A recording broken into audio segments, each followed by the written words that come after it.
Oui, que nous avons été des consommateurs plutôt que des producteurs et des participants en on prenait le fil des agences internationales, on diffusait les telenovelas et d'autres produits tout à fait extérieurs au continent qui aujourd'hui ont eu un impact au niveau des populations, des habitudes de consommation et tout.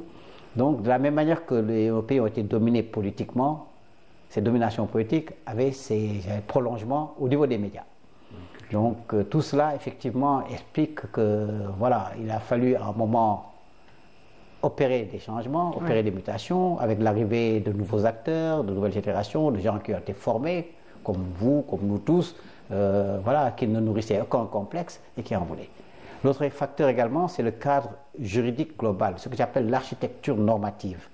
La régulation, comment tout cela est organisé, en passant du monopole au pluralisme, en passant de l'unicité à la diversité du support, du national au transnational.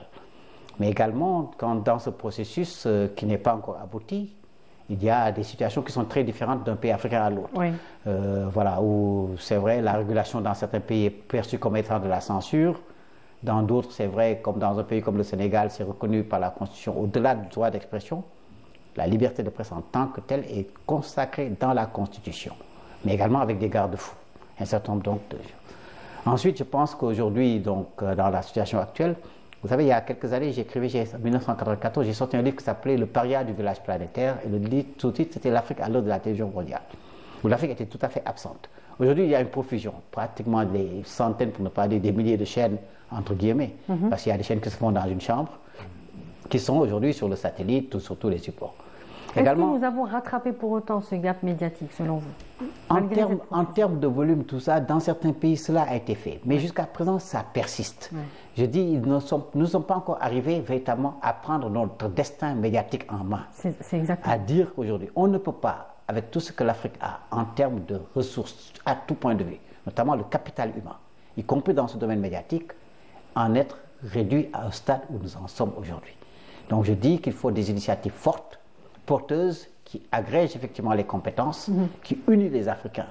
Et vous savez, l'unité africaine, l'intégration, c'est quelquefois de manière, on le dit de manière très dogmatique, très superstructurelle, mais je crois fondamentalement que les médias ont un rôle extraordinaire à jouer en termes, j'allais dire, de capacité d'amplification, de meilleure connaissance des gens, dans les travers des documentaires, des productions que nous ferons pour rapprocher les peuples et les continents et lever les tabous. Oui. Mais également, on est en face aussi d'acteurs internationaux qui ont leur propre agenda, qui sont sur nos territoires, dans un pays comme le Sénégal, dans d'autres pays africains, qui vont même dans les villages les plus reculés en s'adressant aux populations dans les langues locales. Oui.